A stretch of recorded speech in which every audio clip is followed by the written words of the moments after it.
बिस्मिल्लाहिर्रहमानिर्रहीम, अस्सलाम वालेकुम। मैं सदुल्ला खान हूँ। आज दिन की 3-4 इंपॉर्टेंट खबरें थी। एक तो पीडीएम का इजलास हुआ जिसमें से निकला कुछ नहीं, क्योंकि अगेन वो एक हफ्ता रैलियाँ निकालेंगे और फिर कहा गया कि ये जो रैलियों का अख्ताम है ये लॉन्ग मार्च पर होगा जो इस्लामाबाद जाएगा। ये पिछली मरतबा भी कहा गया था, ये कुछ अर्सा पहले भी कहा गया था, ये फरवरी में भी कहा गया था कि लॉन्ग मार्च को हम उस दिन सीरियस लेंगे जिस दिन लॉन्ग मार्च की तारीख का ऐलान होगा और कहा जाएगा कि 21 तारीख को काफिले इस्लामाबाद की तरफ रवाना होंगे और कराची से काफिले निकलेंगे, उसकी क़यादत फलां करेगा। फिर जो सक्खर से काफिले निकलेंगे उसकी क़यादत फलां करेगा। लाहौर से शहबाज शरीफ साहब लीड करेंगे, गुजरांवाला से खुर्रम दस्तगीर लीड करेंगे, डेरा गाजी खान से मौलाना लीड करेंगे। जब ये शेड्यूल आएगा तो हम समझेंगे कि ये काफिले जो हैं वो आ रहे हैं इस्लामाबाद की तरफ। उसके तब तक जब तक ये नहीं होता तब तक ये कहानी है, इसलिए मैं इस पर ज़्यादा बात भी नहीं करूँगा। हाँ, रैलियाँ हो रही हैं, उससे कोई ज़्यादा फ़र्क नहीं पड़ेगा, लेकिन महंगाई के खिलाफ ये रैलियां हो रही हैं तो इसका मतलब ये नहीं है कि ये मसला सीरियस नहीं है। ये मसला अपनी जगह पे सीरियस है। वो अलग बात है कि ऑपोजिशन के पल्ले कुछ नहीं है और ऑपोजिशन कुछ नहीं, ऑपोजिशन का कोई इम्पैक्ट नहीं आ रहा इन रैलीज का। लेकिन लोग बहरहाल महंगाई से परेशान है और जो सबसे बड़ा सवाल पूछा जा रहा है वो ये कि क्या पेट्रोल मजीद बढ़ेगा या कम हो जाएगा या रुक जाएगा, यहां पर स्टे करेगा या पेट्रोल नीचे चला जाएगा। आलमी मंडी में कीमतें कम होती हैं तो पेट्रोल की कीमतें वापस आ जाएंगी, क्या होगा? बहुत सारे लोग सवाल पूछ रहे हैं ये पेट्रोल क्या बनेगा पेट्रोल का। तो देखिए, मेरी असेसमेंट इस पर यह है कि, और ये खबर अच्छी नहीं है, आपको पसंद नहीं आएगी और नहीं आनी चाहिए, मेरी असेसमेंट यह है कि आने वाले दिनों में पेट्रोल की कीमत और बढ़ेगी। क्यों बढ़ेगी? इसकी मोटी सी वजह यह है कि देखिए, आईएमएफ के साथ मुज़ाकरात चल रहे हैं, पाकिस्तान आईएमएफ के साथ डील में। पाकिस्तान को आईएमएफ की अगली किस्त की ज़रूरत है, आप जानते हैं, और हुकूमत का ये मौक़िफ़ बिल्कुल ठीक है। हुकूमत का ये मौक़िफ़ है कि उसको कर्ज़ों को, पुराने कर्ज़ों को सेटल करने के लिए मज़ीद कर्ज़े लेने पड़ते हैं और अगर मज़ीद आप कर्ज़े लेंगे तो आईएमएफ की शराइत मानेंगे। अब आईएमएफ ने जो खबरें हमारे सामने आ रही हैं, वो आईएमएफ के साथ जो मुज़ाकरात हुए हैं उसके मुताबिक पाकिस्तान 250 से 300 अरब रुपए पेट्रोलियम लेवी के मद से इकट्ठा करेगा, यानी पेट्रोल पर टैक्स लगाकर 250 से 300 अरब रुपए पाकिस्तान इकट्ठा करेगा।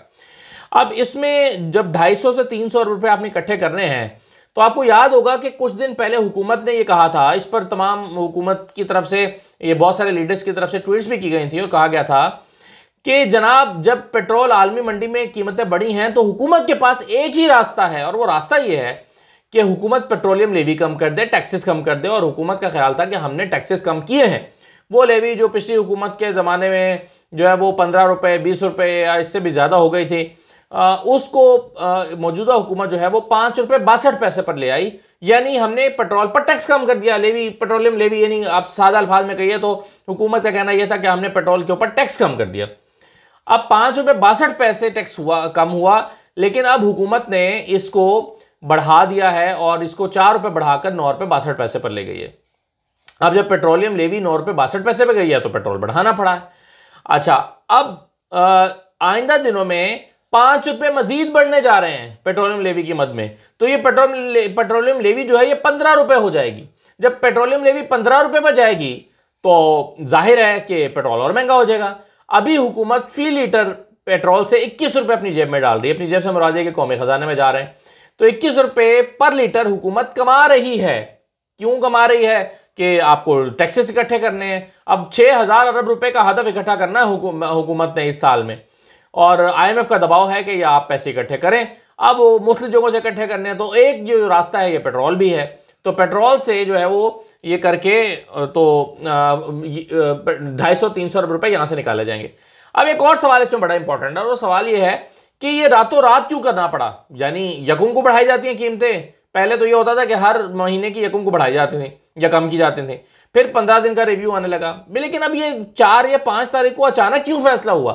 तो इसकी वजह यह है कि हुकूमत ने, चूंकि पिछले दिनों कीमत बढ़ाई थी, 138 रुपये हो गई थी, तो उस पर बड़ा प्रेशर आया था हुकूमत के ऊपर कि आवाम की तरफ से कि 138 रुपये कीमत हो गई है।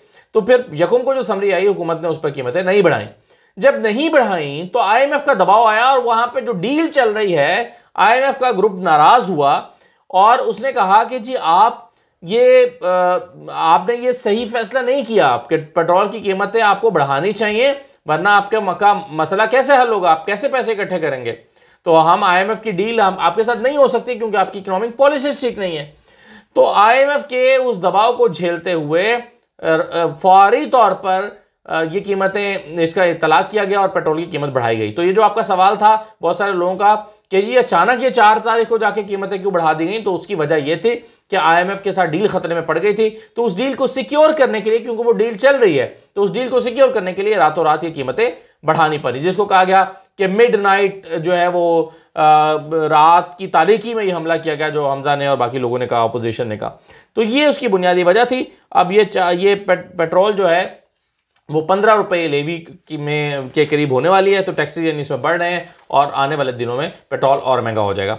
दूसरा जो मामला है वो मैं आज दिन भर वो रिपोर्ट जो इलेक्शन कमीशन की रिपोर्ट है वो डिस्कस होती रही है, तो मैं ज़रा पहले उसी को डिस्कस कर लेता हूं आपके साथ। इस रिपोर्ट में अगरचे इसके कई मंदरजात आपने टेलीविज़न पर देख लिए हैं, इस पर बात आपने देख ली होगी, इसके पॉइंट्स आगे होंगे। ये मेरे हाथ में भी है, 133 सफ़े की ये जो है वो रिपोर्ट है। इसको मैंने भी स्टडी करके कुछ पॉइंट्स को हाईलाइट किया है, लेकिन मैं उन पॉइंट्स को दोहराता नहीं हूँ क्योंकि वो आपके इल्म में पहले आ चुके हैं और वो रेपिटेशन होगी।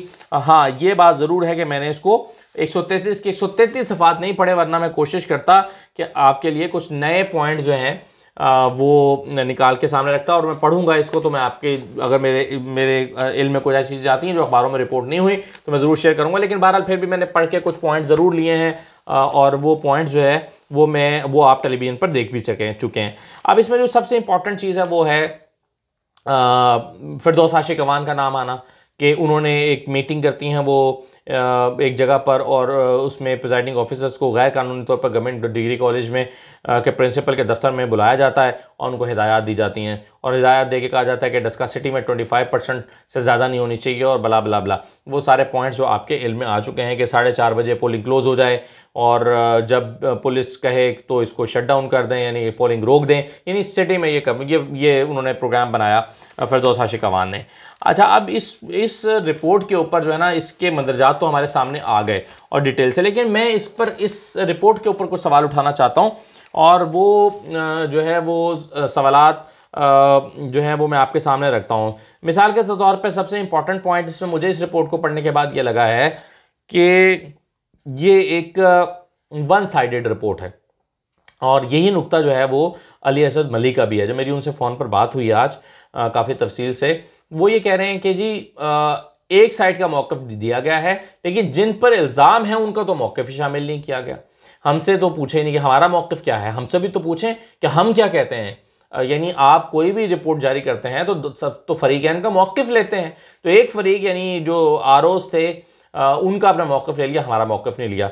तो ये एक पॉइंट है। अलबत्ता अगरचे इसका जवाब जो है वो इलेक्शन कमीशन के पास ये हो सकता है कि हमने उन तो तमाम लोगों से मालूमात ली हैं जो इलेक्शन कमीशन की ड्यूटीज़ सर अंजाम दे रहे थे, तो हमने सियासी लोगों की इंक्वायरी नहीं की। लेकिन बहरहाल फिर भी अली असद मलिक का ये पॉइंट है कि जी वन साइडेड है, हमारा मौक़िफ़ इसमें शामिल नहीं किया गया।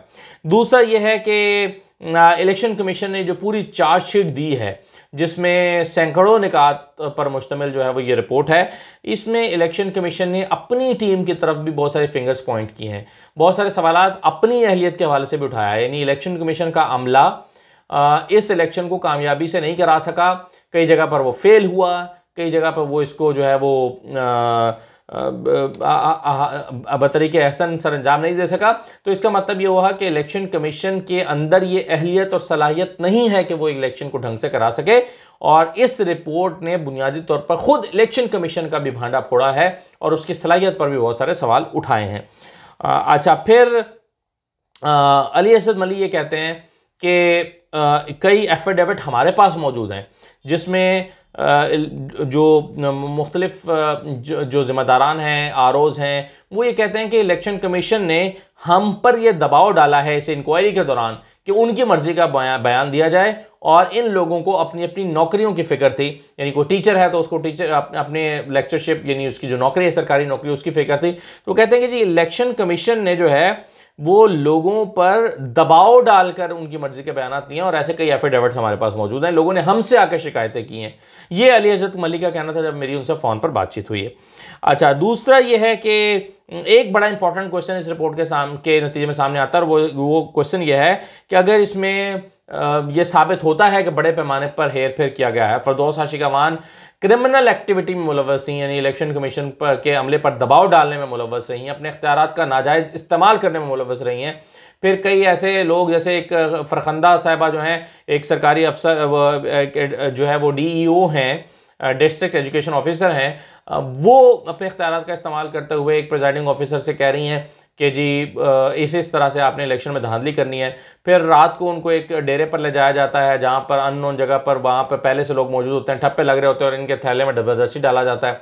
अगेन फरखंदा साहिबा जो उनकी ऑफिसर हैं, DEO हैं, वो ये काम करवा रही हैं ज़बरदस्ती। तो अगर ये इतने बड़े पैमाने पर लोग मुलव्वस हैं तो सवाल ये पैदा होता है कि इलेक्शन कमीशन उनके खिलाफ क्या कार्रवाई कर रहा है और क्या इनके खिलाफ कोई क्रिमिनल प्रोसीडिंग्स का आगाज़ होता है या नहीं होता। और लाजमी होना चाहिए, अगर ये लोग इसमें मुलव्वस हैं तो लाजमी होना चाहिए, फिर दूध का दूध पानी का पानी का सामने आएगा, फिर पता चलेगा कि ये लोग किसके कहने पर इन्वॉल्व थे, अगर इन्वॉल्व थे, या अगर ये इलेक्शन कमीशन का साथ झूठ बोल के दे रहे हैं, जैसे अली असद मलिक कहते हैं कि ये इलेक्शन कमीशन का साथ दे रहे हैं, झूठ बोल रहे हैं और उनके कुछ मुफादात होंगे, और कई लोग जो हैं वो उन पर दबाव डाल के किया गया, तो ये हक़ाइक़ भी सामने आएंगे।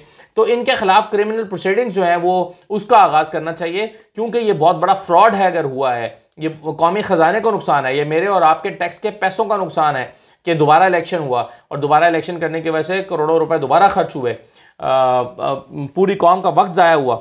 तो ये मेरा ख्याल है कुछ संजीदा नौयत के सवाल हैं जो इस रिपोर्ट के ऊपर उठते हैं या इस रिपोर्ट के नतीजे में उठते हैं, जिनको ज़रूर एड्रेस किया जाना चाहिए।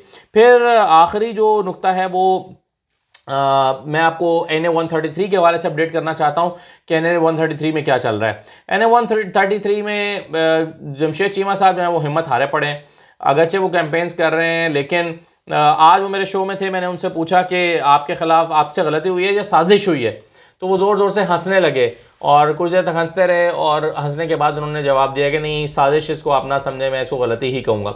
लेकिन उनका लबो लहजा और अंदाज़ ऐसा था कि जैसे वो खुद कह रहे हों, तासुर दे रहे हों कि हाँ साजिश हुई है, और ये तासुर वो इसलिए दे रहे हैं कि वो अपनी क़यादत को भी ये बताना चाहते हैं कि भाई मेरी गलती नहीं है, उसको मेरी नाअहली से ताबीर ना किया जाए, बल्कि हल्के के हालात ही इस किस्म के हैं कि ये साजिश हुई है। अब मैं आपको एक ख़बर भी दे देता हूँ कि कैसे हुआ कि इनको जो है वो जमशेद चीमा साहब को ये टिकट मिला कैसे है। तो इसमें जो मेरी खबर है वो ये है कि जमशेद चीमा साहब जो है वो इमरान खान साहब से मिलना चाह रहे थे, मुलाकात का वक्त मांग रहे थे, और वो उनसे चाहते थे कि जिस दिन परवेज़ मलिक साहब की वफ़ात हुई है उससे एक दिन पहले उनकी इमरान खान साहब से वक्त तय भी हुआ। लेकिन और उसमें वो इमरान खान साहब से मिलकर ये कहना चाहते थे कि जी अगला जो इलेक्शन है 2023 का, उसमें मुझे इस हल्के से इलेक्शन लड़ने की इजाज़त दी जाए, यानी इसका टिकट मुझे दिया जाए, इस हल्के का, ये जो हल्का है जिससे अब सेनेटर बन गए हैं एजाज चौधरी साहब, यानी NA-133, ये वो कहना चाहते थे। लेकिन परवेज़ मलिक साहब का इंतकाल हो गया, वफ़ात हो गई। तो खैर उनकी मुलाकात दोबारा जब फिक्स हुई 2-3 दिन के बाद, तो इमरान खान साहब ने कहा हाँ भाई आप कुछ कहना चाहते थे, क्या क्या कहना चाहते थे? आपने कहा था आपने कुछ कहना है। उनका जी मैं तो उस वक्त ये कहना चाहता था कि मैं अगले इलेक्शन जो है वो इलेक्शन लड़ना चाहता हूँ यहाँ से। तो इमरान खान साहब ने कहा तो लड़ो, आप जाओ जाके इलेक्शन लड़ो, नॉमिनेशन पेपर फाइल करो, तो यही वाला लड़ो, ज़िमनी इलेक्शन लड़ो जाके। तो यूँ जमशेद चीमा साहब का ये टिकट हुआ, और इसमें इमरान खान साहब ने मेरी इत्तलात के मुताबिक किसी से मुशावरत नहीं की, ना हल्के में किसी से मुशावरत की, ना सेंट्रल पंजाब से के सदर से मुशावरत की, यानी एजाज चौधरी साहब से मुशावरत नहीं हुई, और जमशेद चीमा को टिकट अनाउंस कर दिया। वहाँ से गड़बड़ शुरू हुई, हल्के के अंदर में तकसीम हो गई, हल्के के अंदर एक ग्रुपिंग हो गई, और उस ग्रुपिंग का नतीजा आपने देख लिया कि नॉमिनेशन पेपर फाइल करने में एक गलती कर दी गई, और उसके नतीजे में ये पड़ा हुआ है। अच्छा, अब इस हल्के के अंदर मसला हुआ है, इसके बाद हुआ ये है, आज जो हालात हैं हल्के के मैं आपको अपडेट कर देता हूँ। इसमें पीपल्स पार्टी के जो असलम गिल साहब हैं, उन्होंने अपना काम उठा दिया, तेज़ कर दिया। पिछले इलेक्शन में उनको 5000 वोट मिले थे, और 5000 वोट भी इस हल्के में पीपल्स पार्टी के बहुत अच्छे वोट हैं, क्योंकि पंजाब में तो यहाँ हज़ार वोट या 500 वोट पीपल्स पार्टी का था। तो इस हल्के से 5000 वोट लेने का मतलब यह है कि इस हल्के में पीपल्स पार्टी कुछ ना कुछ है, और कुछ ना कुछ कैसे है कि एक ज़माने में ये पीपल्स पार्टी का गढ़ हुआ करता था, ये भुट्टो साहब के ज़माने में। उसके बाद इस इलाके में बहुत सारे फ्लैट्स दिए गए थे, अपार्टमेंट्स दिए गए थे, और पीपल्स पार्टी के दौर में इस हल्के में काफ़ी काम कराए गए थे, और पीपल्स पार्टी के जो कारकुन हैं वो इस हल्के में बहुत बड़ी तादाद में मौजूद थे। जब PTI इमर्ज हुई है और इस हल्के में आई है, तो आज जो पीटीआई के वर्कर्स हैं, पीटीआई में लोग हैं, ये सारे लोग, ज्यादातर लोग जो हैं, यानी वो लोग जो नई नस्ल है, जो बाद में जिन्होंने होश संभाली है, वो तो चले नए आए पीटीआई में, लेकिन जो पुराने लोग हैं वो ज्यादातर लोग जो हैं वो आए हुए हैं पीपल्स पार्टी से। नून लीग का वोट बैंक यहां से नहीं टूटा, ये सारे लोग पीपल्स पार्टी से टूटकर यहां पीटीआई में आए हुए हैं। जो चेयरमैन है, जो वाइस चेयरमैन है, जो ओहदेदार हैं, मुख्तलिफ ओहदेदार हैं, जो यूसीज के इंचार्ज हैं, ये सारे पीपल्स पार्टी के वर्कर हुआ करते थे एक ज़माने में, और ये पीपल्स पार्टी से जो है, पीपल्स पार्टी छोड़ के पीटीआई में आए हैं। अब मेरी खबर ये है कि अगर अगले 10-12 दिन के अंदर ये हल्का, इसका कोई मुस्तकबिल पीटीआई के हक में वाजे नहीं होता, या उनको हाई कोर्ट से इजाज़त नहीं मिलती इलेक्शन लड़ने की, तो बहुत सारे ऐसे लोग, यानी नजरियाती कारकुन को छोड़ के बाकी सारे लोग जो हैं वो अगेन पीपल्स पार्टी को जाकर इस हल्के में सपोर्ट करने लगेंगे, इस इलेक्शन में पीपल्स पार्टी को सपोर्ट करने लगेंगे, जिससे पीपल्स पार्टी का इलेक्शन जो है वो बहुत बेहतर हो जाएगा। अब पीपल्स पार्टी के जो उम्मीदवार हैं उन्होंने यहाँ पर खूब पैसा खर्च करने शुरू कर दिए हैं।